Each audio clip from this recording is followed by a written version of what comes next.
Hold on a second. Did you know? Did you actually know that since 1998, whenever Real Madrid has won the Champions League trophy in a World Cup year, a Real Madrid player has won the World Cup? Christian Carembu in 1998 in France, Roberto Carlos, Sami Khedira, Rafael Varane, Luka Modric might just be the next one.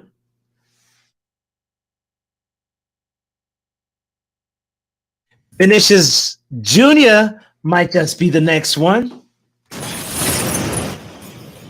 Rodrigo too, right? Or Camavinga. I mean, Militao obviously in Brazil, right? Or it could be Camavinga and Karim Benzema, still part of the squad with France, who might just do it. And it's going to be an interesting quarterfinal. Today, we are previewing the quarterfinal. We got a special guest today, but I got to do all that and set that up. But in the meantime, you got to just give yourself a pat on the back and say, it's almost the end of the week. It's a Thursday. It's the Football Power Hour. You're rocking with me, Botswana Papi. I'm also named Dubé, DJ Dubé. Thank you for joining me. Don't forget to hit the like button, the subscribe button if you're not subscribed. Share with your friends. If you like the show, if you just like vibing with the show, you may not be a fan of football, you may not be a fan of the World Cup, but I hope you are. I mean, the show is called the Football Power Hour, but even if you're here just supporting the vibes, I just want to say big up to you. So, in a moment.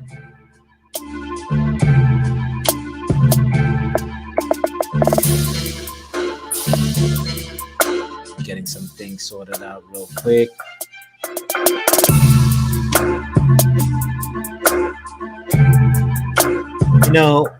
I'm excited. It's been such a crazy couple of days. I mean, the last 2 days though, let's be honest, not having World Cup games kind of sucked.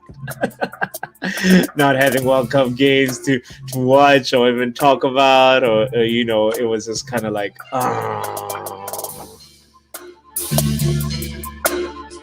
this week is taking forever.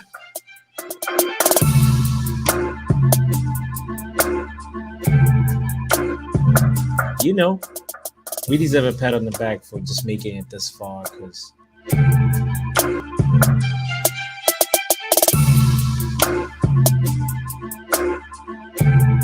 some people that didn't make it this far, like say talk about that coach from Ghana, Ato, lost his job. The Mexico manager lost his job. Big up to you if you still got your job. Big up to you if you still got your school. And if you still got like something to look forward to. It may not be what you want. It may not be how you want. But I look on the other side and be appreciative. You know what I'm saying? So anyway, so the show again is called the Football Power Hour. Thank you for joining me. I'm talking about the quarterfinals. We are down the last 8. Remember what we started? We started with 32 teams. Then we had the group stages, got rid of some teams, and only the big boys remained. And then round of 16. Here we are. We just finished the round of 16, and we are into the last 8, baby.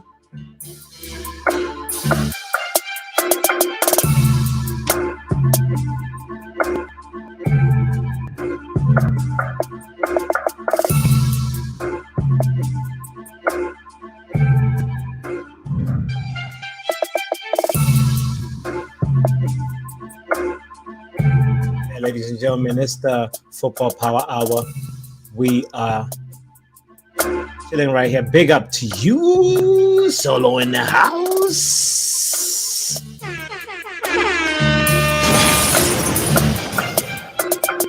Solo, we've been kicking it. I feel like we're best friends now. Twice in one day. That's amazing. Big up to you, Solo. I was just saying, we just deserve a little pat on the back for just making it this far in a week. The last 2 days been kind of like slow without any football game to watch. It's been a little bit pegging this week, but like, you know what? We here now. And, we're going to talk about the last 8.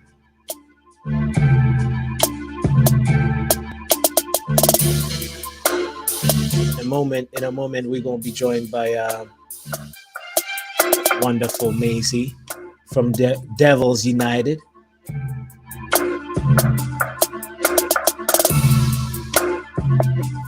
So feel free to also chime in and get involved and get engaged in the conversation as we're talking. Silla, which part of the world are you at right now, if I may ask? With all the subscribers over here, we're a small family. I know everybody's whereabouts. I know everybody's social security numbers. No, but like, which city are you in? Where are you from? Any of those deeds, please share. Ooh, London in the house. Up to London. Okay.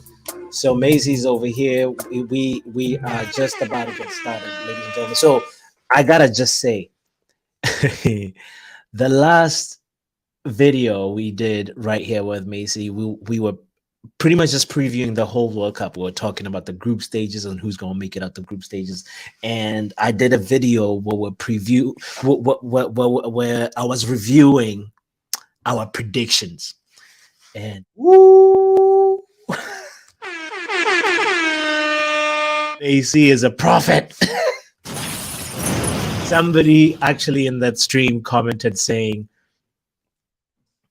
she should do the lottery numbers for us this week because we are going to talk about the quarterfinals in depth because there were some things that we got wrong in the predictions, but it was amazing. We got more things right than wrong, and how some of the situations we described them, it was just how it turned out. So big up to Maisie.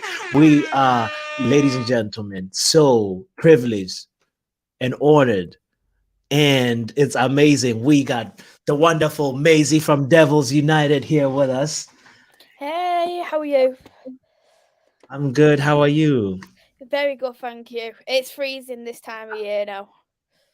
Oh, yeah. It's starting to get cold over here, too. And I'm just like, can this winter get, over and done with already? Oh, I hope so. I wish. Yeah. I mean, but like, we're a long way from that. We still have to get the snow first, at least in Boston over here, and then Christmas, and then the New Year's, and then but before that, obviously, we would have known who would be the World Cup winner. But right now, we're talking about the quarterfinals because it's incredible. I don't know if you get a chance sometime, you should check out our preview, our predictions. A lot of things came out the way we talked about them, and that was amazing. So big up to you for, for all that knowledge and all your instinct and everything that you shared. So I'm excited to go through the quarterfinals with you and be like, first of all, what did you think of the round of 16? Let's talk about that real quickly. The round of 16, it was an interesting one. Like, some of them you just didn't expect to be as strong as it was. You look at Portugal and Brazil, they absolutely rocked the round of 16. But for me, I don't know about you, but Argentina and the Netherlands have been such a letdown team. They haven't really struck me as a team where they're not deserving of where they are. They've been very boring, poor football. And I think if they was in a much more competitive group, they would have struggled to get out of that group. Yeah. They just kind of just barely made it out, and that's what you're saying, right? Yeah, that's what I'm saying. Yeah, But the thing is also Argentina is like, you know, the favourites. they have this Messi reliance, and right now he's been showing up for them. Well, yeah, he has been showing up, and I think apart from Messi, no one else has really turned up. True. Yo, let's pick up some people in the house. We got Torture Gaming in the house. We got Super Nick in the house. We got, oh my goodness, we got that's amazing. Thank you for tuning in, everyone. We're joined here by the wonderful Macy, and we're previewing the quarterfinal. And as we're talking, I was trying to sort of delete my predictions, and it's sort of like failing. I'm failing to do that. So anyway, so like I'll just like go here, that, and then undo that. And so, talk to me first about the quarterfinals. Which game are you looking forward to the most? I've got to say England, really, just because England are in it. But if I was gonna go from an unbiased point of view, I'd be looking forward to see Portugal versus Morocco. Just because Morocco has been such an underrated side. They've conceded one of the least amount of goals. I think they've been absolutely fantastic, and I think Portugal have got they've got a challenge ahead of them. But same as Morocco, the both of them have got a bit of a challenge. But the rest of them, apart from England versus France, seem a little bit more predictable of what's going to happen.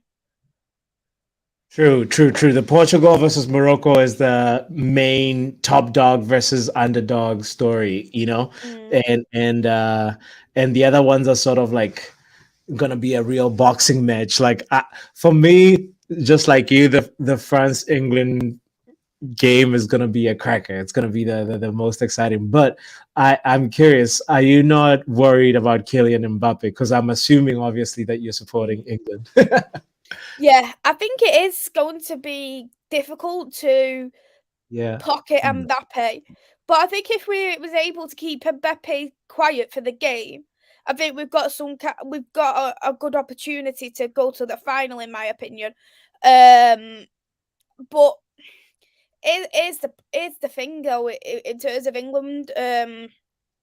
We need to. I think personally, we're gonna have to play three at the back against France. Not something that I prefer, but I think that we're gonna need to play Walker as a centre back. We're gonna have to play Trippier Macy, as I'm struggling wing to back. delete my predictions on this thing. Can you see that? I can see that. Yeah. Do Oh, you don't have worry. hold on, let me see if I refresh this, and hold on, let's redo this. All right, let me stop sharing, and then as you're telling me about the game that you're like Yeah, I looking think for. England's gonna have to go three at the back, in my opinion, to try and get anything out of the game. But I think what's going to happen is that I think it's going to go to extra time. I don't personally think it'll go to penalties, but I do think it will go to extra time.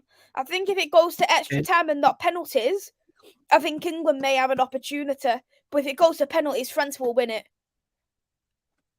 Really?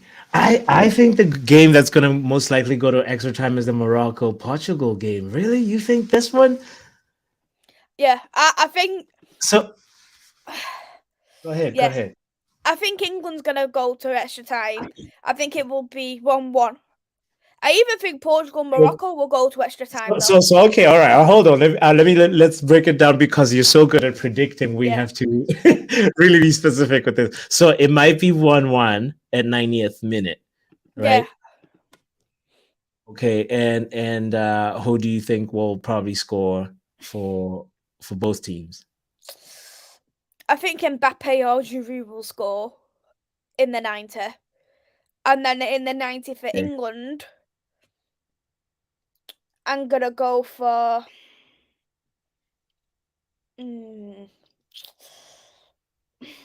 Saka. Ooh, okay, But okay. and the thing is, I'm not a fan of France's bench. I don't think I'm not a fan of Dembele. I think Dembele could be a side where you could expose. I'm not a huge fan of him.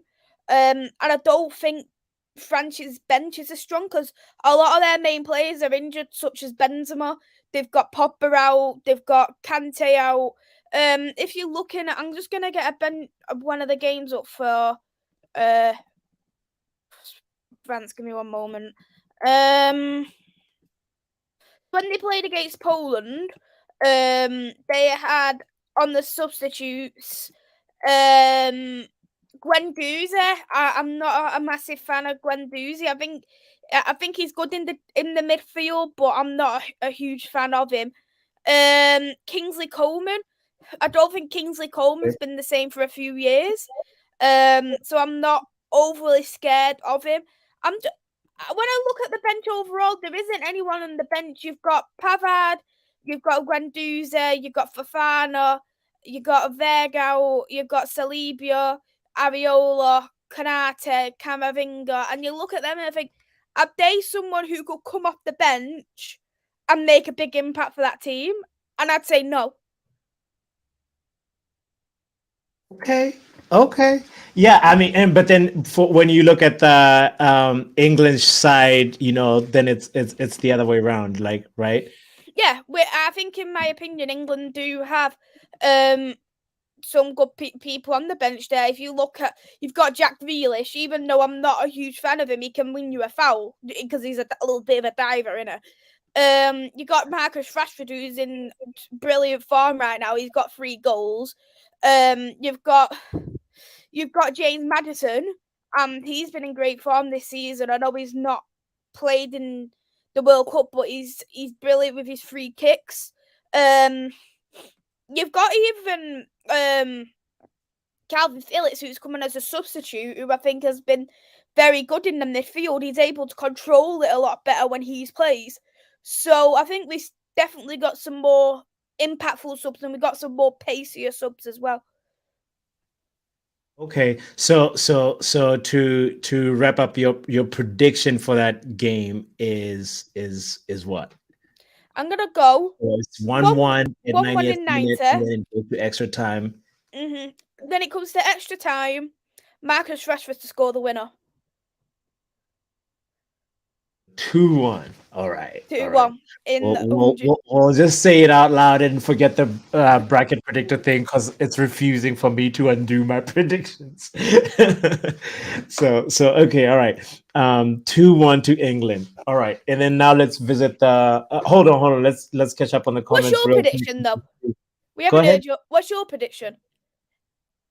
Oh, you see, I was gonna give new predictions because of your energy, like because of the stream, and be like, okay, I already gave predictions that were just sort of based off of me just waking up and being like, this is what I hope.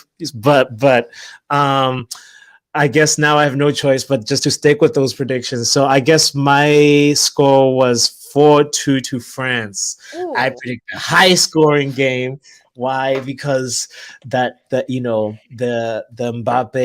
Mbappe versus Kyle Walker, it's going to be a very interesting matchup. But then also on the other side is Dembele. People are not giving enough. I'm not really a fan of him. I don't think it's Dembele and how Griezmann is going to be free, Griezmann, and it'll just depend on if Rice is able to close down Griezmann, to be honest, before he makes that ball for Giroud to hit it in. Go ahead. To be honest, I haven't been a huge fan of Dembele. I just think he could have been a whole lot more. He's got a much higher ceiling than what he does, but he's not reaching to that. Of course, but have you seen what he's been doing ever since Xavi fixed him up and he's injury proof and the assists that he's been doing, really? What do you think of France's midfield though? Because if you look at that midfield pivot of Tuchemeni, who I think is great, but then I look at Rabiot and think, I'm so glad Man United didn't go for this guy. I know. We dodged a bullet right there. He's hot and cold. Like the first game in the group stages, he was like, we're like, okay. I think he scored a goal then, and then it seemed like he was gonna have a gold World Cup, and his performances were sort of like, looking like, all right, they're on the rise, and then now like one game he disappears, and then he's actually, I feel like he's shown his true self, and he's not really a player to that I want at Man United at all. I'm happy we dodged the bullet there. Mm-hmm. In terms of Chouameni, I feel like I've been impressed. Really, I've been really impressed with how he's been performing, and it's just that like the long balls are not really. They don't have the right. They stay in the air for too long, and then they get intercepted by the opposition. But other than that, he breaks up play really well, and when he does like the short passes, that's great, and he can sometimes do the pass between the lines, and that's good. But it's not like a prime Pogba, with his sky kick and Kante there, but It'll be better with Popper in his prime. Midfield. But I feel like the main thing is also questions. Saka will be asking questions if Saka starts. So do you start Saka? Let's go real quick. Let's touch quickly on the lineup of England. Exactly, like which key players would you make sure that they're in there? Before you do that, I want to shout out everybody that's around. Super Nick is in the house. Midnight Madness is in the house. CM2 in the building. CM2 Entertainment, big up. It's been a long time. Hope you're good. Brush. We got also Super Nick. So let's see what they said real quick. Morocco is exciting. Can't wait. Torture Gaming, big up to you. Elevation, always, brother. Big up Bots and Macy. Blessings to Botswana and Macy. Big up to y'all. Love. Thank you to Rabio and his mom for turning us down. Without that help, we wouldn't have Casemiro. Exactly. Best agent ever. Brush. We gotta send on Mother's Day. We gotta send Rabio's mom a card or something, and say thank you. So back to you and the key players that you make sure you'd feature in the English lineup. I think of it and go, who do I want to start versus who will start? I always look at it in that way. But if I was, I think who will start will be, I think it's going to go for it at the back. So I'm going to go, Pickford's going to be in goal. Back three will be Maguire, Stones and Walker. Then Trippier's going to be playing as a right wing back. Luke Shaw's going to be playing as a left wing back. And then I think it's going to be... Oh, this is going to be the tough bit now. So I'm going to go with a 3-4-2-1. So I'm going to go with Jude and Rice in the midfield. Then on the left, I think it's going to be Phil Foden. Right, Saka. And then up front, Harry Kane. Okay, all right. That's not who I'd pick that. I wouldn't pick that. But something's giving me... I wouldn't pick that. I would have Calvin Phillips in there. But there's some small part of me that thinks Jordan Henderson's going to be starting. And then I might just cry again. Hendo, like even though he got the goal... Even when he had the goal, I was like, take the guy off. Just take him off. Thank you, but take the goal. Or take him off. Oh, no. She says, thanks, but no thanks. What do you guys think? Jordan Henderson, for me, I want Jordan Henderson to perform well so that like Liverpool keep him, and then they back off on Jude Bellingham, and then hopefully we got more chances of signing him. I don't know. Hopefully, it's just my optimistic thinking, but like who knows what's going to happen in January and in December. So real quick. Did we talk about the manner in which the 1-1 goal might happen? Or the goal that England might score? Let's just predict that far, just for funsies, and be like, is it a set piece, or is it a long shot, or is it a I think it's going to be a counter-attacking goal. I think France is going to have the majority of the possession, and I feel like Rabiot is going to give away possession, and then Wow. it will be a link up there between Foden and Saka to get the bar to score. You heard it here, ladies and gentlemen. Visit this footage after the game.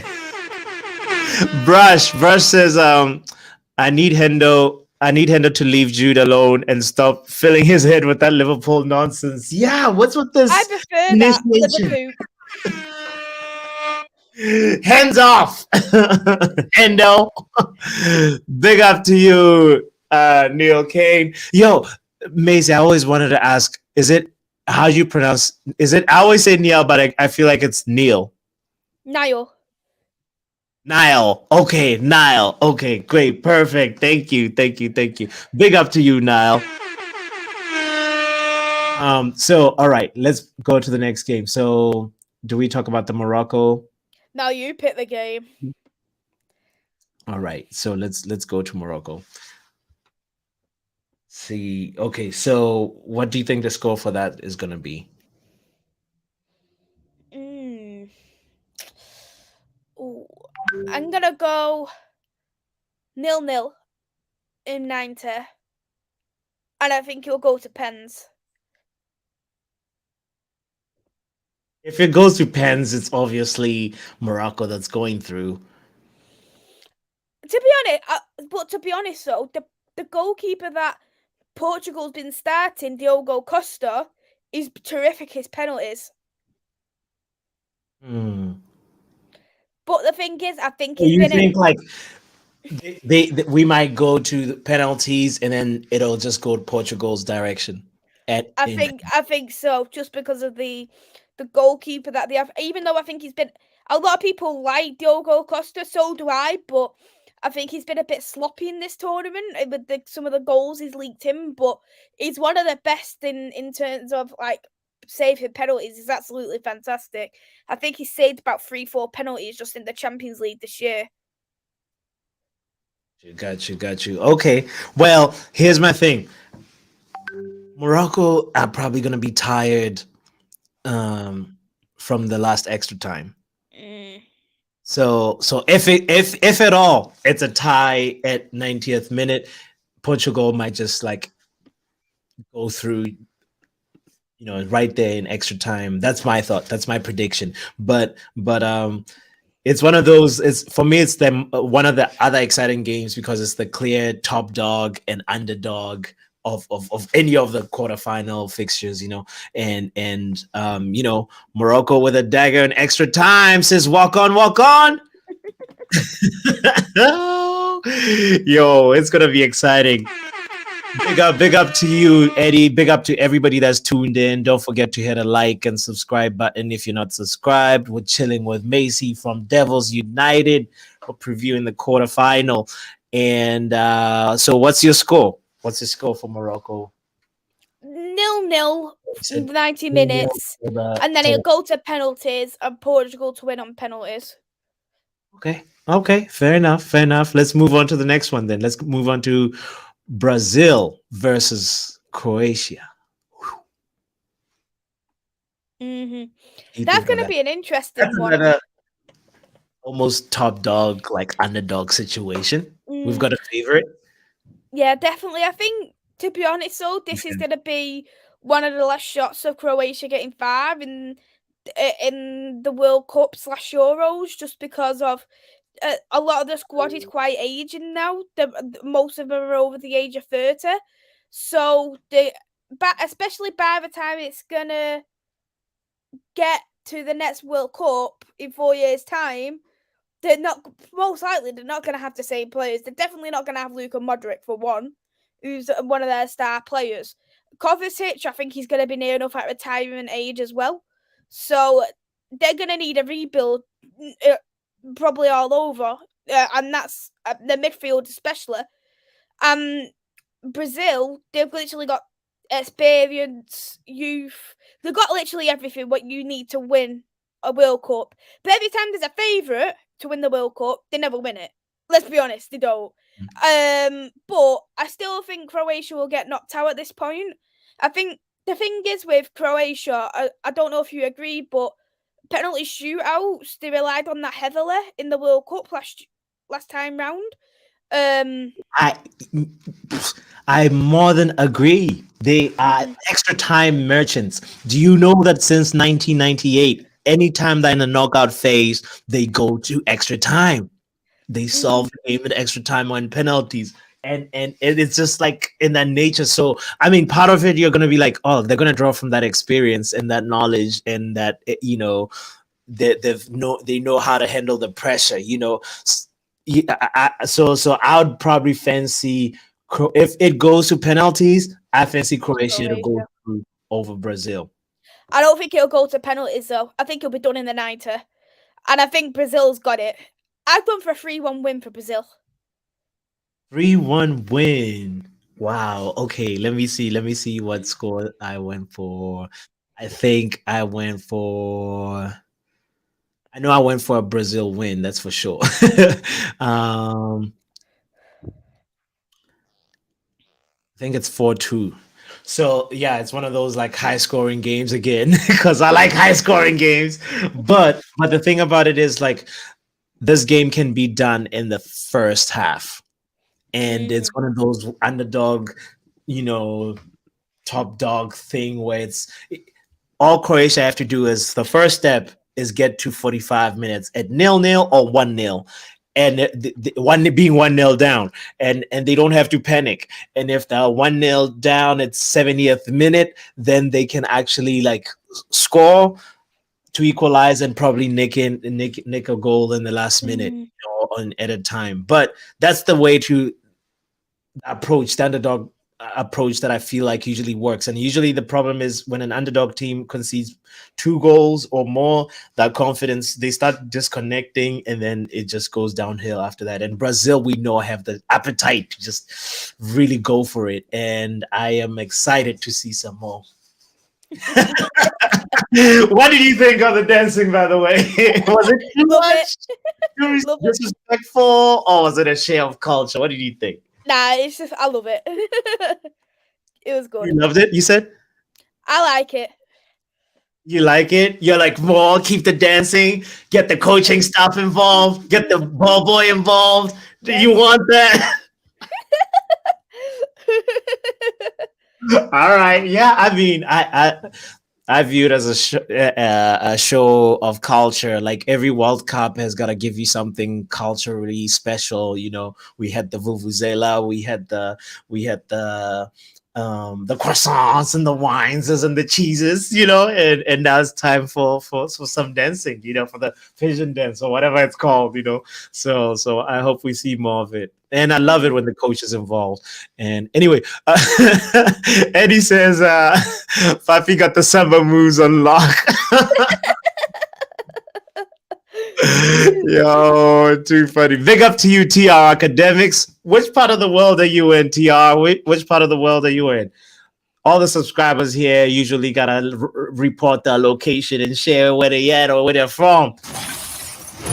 It's an international community over here. Big up to you, Welcome Walk says, shock to the system, CMT. So CMT said at Eddie's what? Eddie, love to hear it. I'm all good, bro. World Cup taking over right now, though. Yeah. We on our World Cup talk right now. So, when we move on to the other game, Super Nick says Brazil to humble Croatia. Yeah.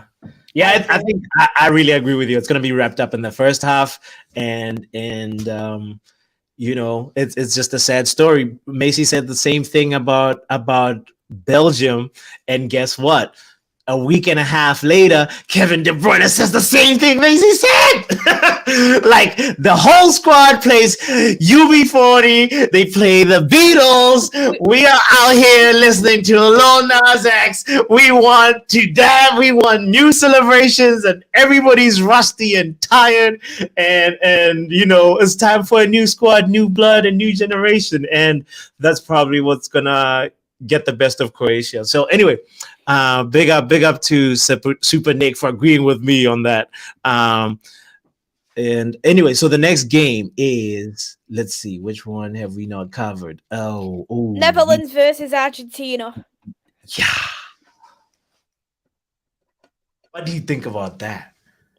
I think this is going to be the most boring game out of all of them. Because Really?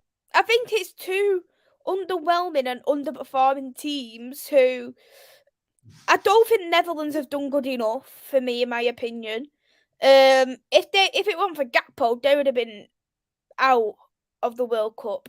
Gakpo is like the Spur, the Kane of Spurs. If the Netherlands were like Spurs, you know, that's yes. sort of like what you're saying. Yes, something like that. And Argentina, Messi might as well have a broken back by the time it comes to the end of the tournament. He's carried them so much, but I do also think the Argentina manager has made wrong choices, not starting our Lisandro. No, I'm not complaining. I want him fit for us. So I can't complain.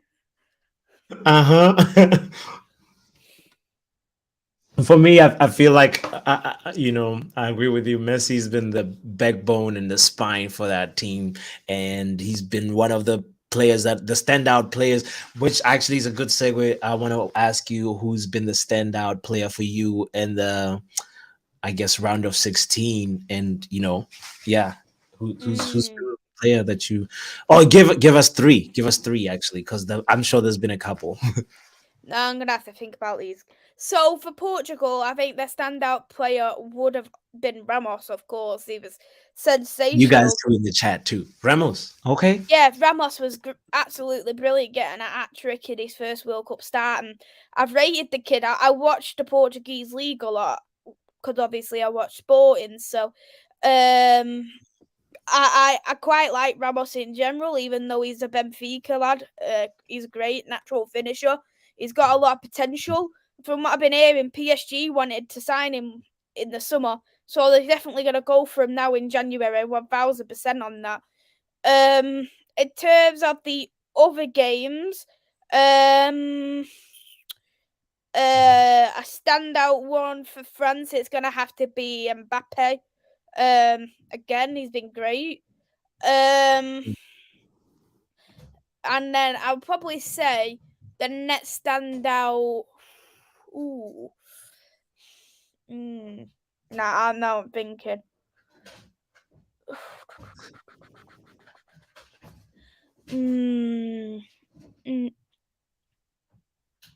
It could be a player that's been knocked out. You know, it doesn't have to be a player that made it to the quarterfinal. Very true. I'm gonna go Casemiro. I don't think he's been spoken enough of how he's played. Ramsunas, eat your words again. Casemiro keeps on that's crazy how Gramsunas was just saying he's a basic midfielder, and he's showing how good he is on the world stage too, you know, not just in the Premier League. You're right. He deserves a big shout. Walk on says Mace is spot on. Netherlands versus Argentina is gonna be a snooze fest. It will. Yeah, I know. We're gonna have to drink some coffee for that for sure. Eddie says Lisandro ought to be starting. Butchers don't do benches. No, butchers don't. Butchers butch. They gotta be cutting down play. They gotta be stopping, breaking down center forwards, You're right. You're right, Eddie. Super Nick says standout players, none of the big names. It's too funny. Eddie says Super Nick, thanks, Doc. The way Netherlands have played is effective. That style of football isn't attractive at all. For Argentina, they've been poor in possession at times, with them relying on moments of true quality. Ooh, so spot on right there, CMT. CM2 Entertainment is so right. That Enzo Fernandez goal was a goal of magic from another world. That Messi goal was another moment of magic. That doing the Oli version of Moments FC, like we're gonna ride this thing out with by just relying on magic. So anyway, that's that's unfortunate. Let's hope Argentina actually pulls it through. Anyway, Eddie says CM sounds like you're predicting a draw. I think Holland and Argentina go to extra time, and Messi gets that winning goal. Hope so. I hope so, my friend. I enjoyed watching Dumfries. No, okay. The U.S. just was terrible. They made Dumfries look like Perlo. I don't want to lie, but anyway, we all enjoyed watching Dumfries take advantage of that because if defenders give you the space, you have to take advantage of it. So, Super Nick says I enjoyed watching Dumfries, waiting to see how he plays in the next match. We all are waiting. Kudus is one of the standout players for Super Nick. Definitely. Argentina, Kudus and Musiala for me, they are one of those guys that just tripled or doubled our worth at least, I think Super Nick says Musiala, in terms Argentina. of players, Go I think ahead. he's got Musiala's got like one of the highest dribbles as a player in the World Cup. I think he's got more dribbles than a lot of the countries use in the World Cup.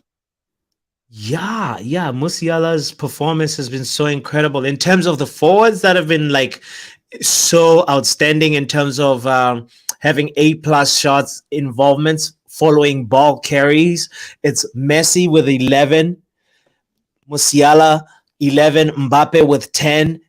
Ismail Sarr is somebody also that stood out. He had 8, 3 shots and 5 chances created. So it's like all these, forwards pretty much, they take the game by the scruff of the neck, and they're like, all right, I'm going to take somebody on, So that really stand out players. Eddie says, Super Nick, I want to see Dumfries again too. 2 assists and a goal. Surely Ten Hag is watching this potential. I hope so.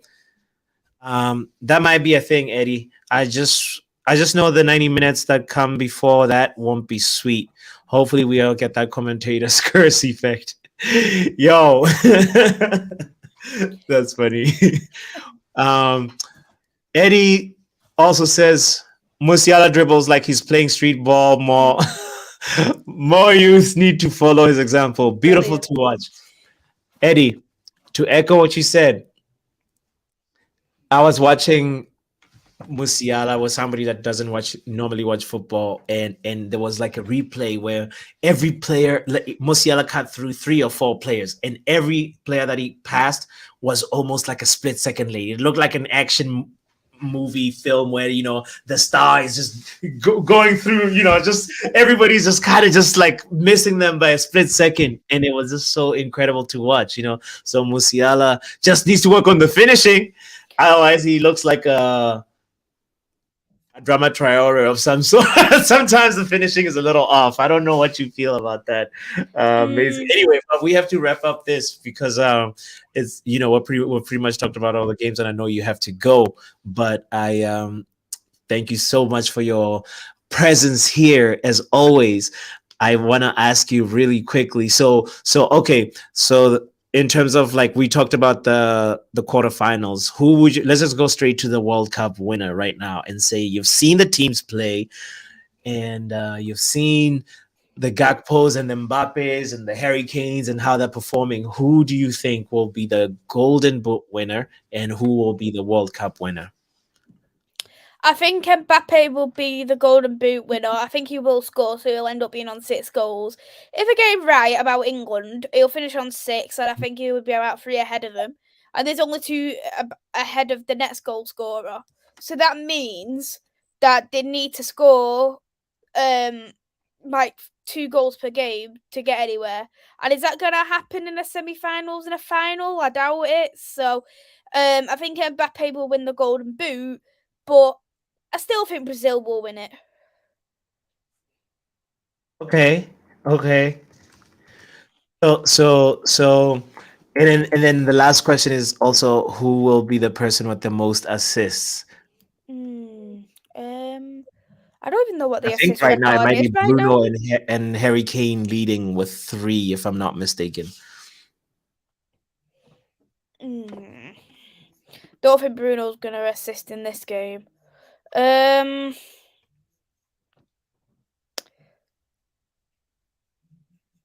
While you're thinking, I gotta say Eddie. You know what? Oh, I'm literally thinking. While you're thinking, I gotta read Eddie's comment. Like, I love that analogy, Puffy. So you're saying Musiala is the Jackie Chan of dribbling, just making players look like movie extras. Musiala got the Shaolin force, like Musiala was pretty much somersaulting and doing all kinds of tricks. It was crazy. It was crazy. But all right, go ahead with that, sis. Prediction. I'm gonna have to go for Bruno Fernandes. Okay, are you saying Portugal versus Brazil is what we're going to see in the what we might see in the final? No, but you predicted Morocco to go through, right? In penalties. No, I predicted Portugal on pens. Oh, you predicted Portugal in penalties. Okay. Yeah, right. And I was the one that said Morocco would go through if we went to penalties. So okay. So you're pretty much seeing in terms of the brackets, the way they flow, you're pretty much seeing a Brazil versus Portugal final. By the looks of things, yeah. All right, ladies and gentlemen, you heard it here first. Name is Macy. You can find her at Devils United. Please, share your Twitter. Also is at _MUFC Mace, right? That's correct. Yes. It's for me for remembering. And thank you so much. It's been such a pleasure to have you as usual. And sorry we went a little long. I know you have it's fine. It's not till 10, so don't worry about it. Oh, okay, cool. But yeah, please tell the people about your show later. I'm on with Luca Racey, who will be doing our quarterfinal predictions, and we're gonna go through the round of 16 of what we predicted, because I've been keeping a tally of them, and we're doing it as a bit of a competition of who's the best predictor. Let's just say it's not me.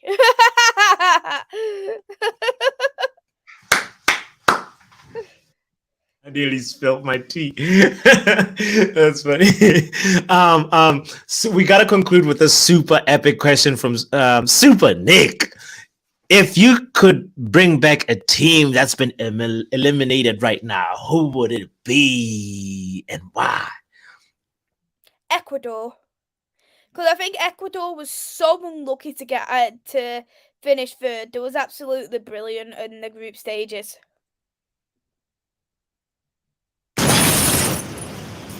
All right. You read my mind. I mean, for me, it's either Ecuador or Ghana. I really loved the football that both of them were playing. I mean, or rather, Ecuador and Senegal. With Sadio Mane and Kouyaté and I have another one. Japan would be another one who I'd bring back for. I love Japan. People are not giving Japan the and the Japanese manager, he deserves some respect to be able to get Luis Enrique to lose his job and Hansi Flick to almost lose the job like that. That's incredible. And I hope we get to see him in the somewhere in the Premier League or something. We need more representation. We need more Black people. We need more Asians in the dugout. We need more women on the dugout.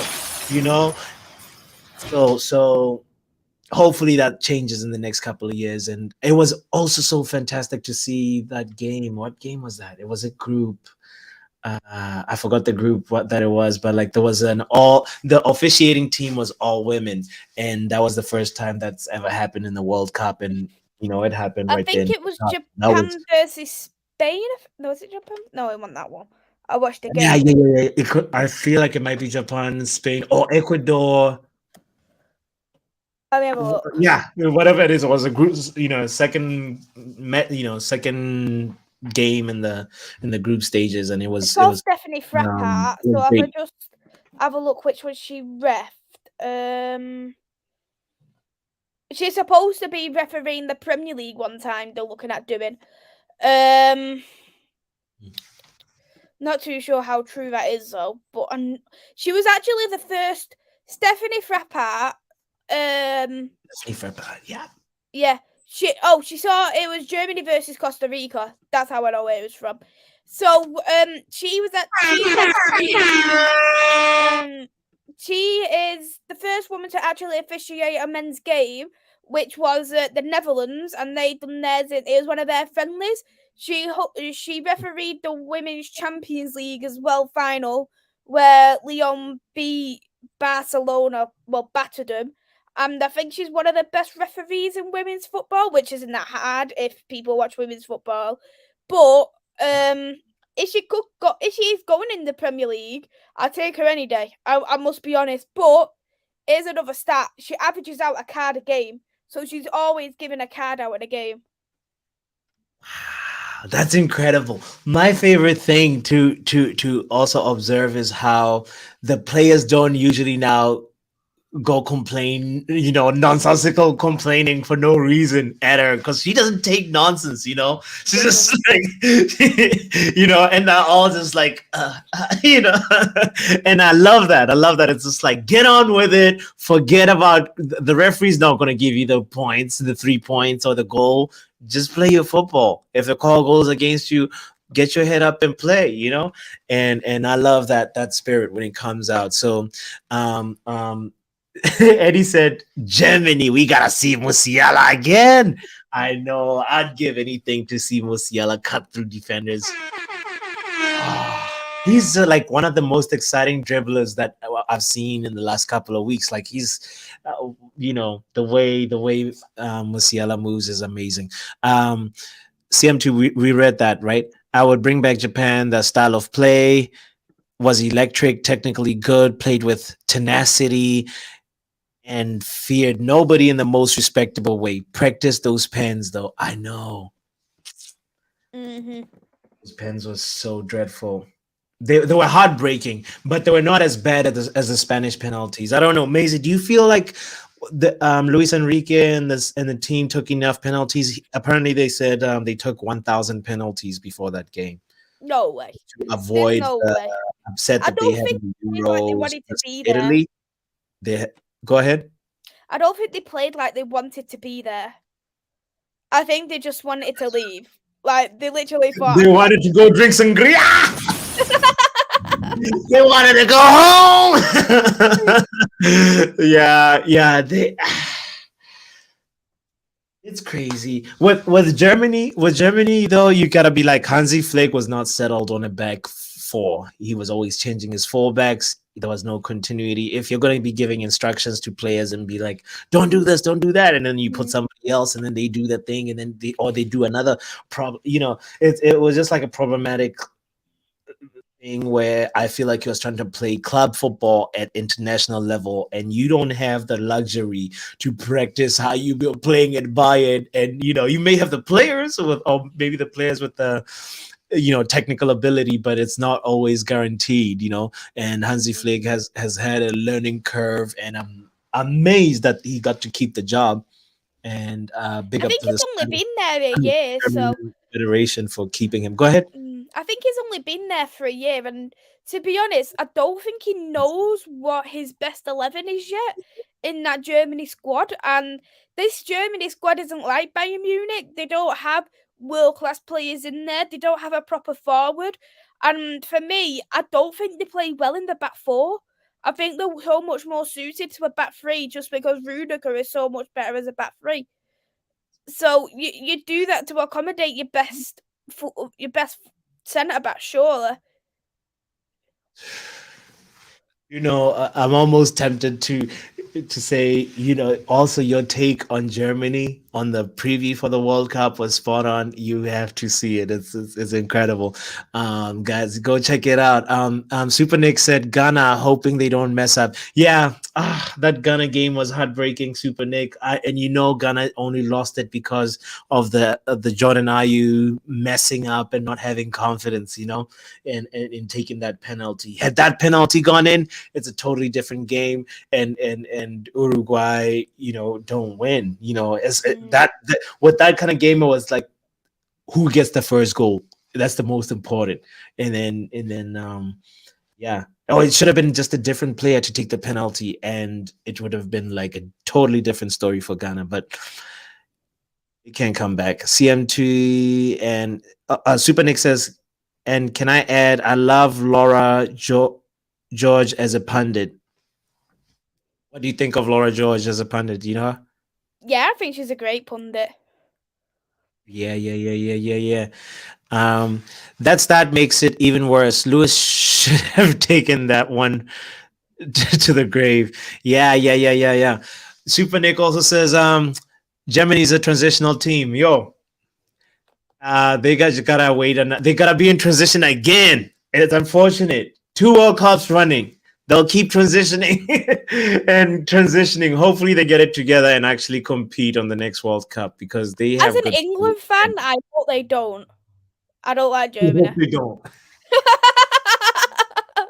I like Musiala, but that's it. I don't wish them good at the World Cup.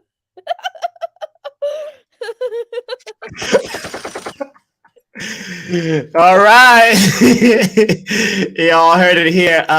Yeah, we have it's crazy. Like I think 2 friends that are German that have subscribed to the channel now. So yeah, it's a multicultural community, and we're gonna see what happens this weekend when England face France. That's probably the tastiest fixture, and we'll see what happens next. So Macy, thank you so much for tuning in, for being with us, and also everybody that tuned in. Don't forget to hit that like button. Don't forget to drink water. Don't forget to get a little bit more sleep. Don't forget to subscribe. And yeah, love. Thank you.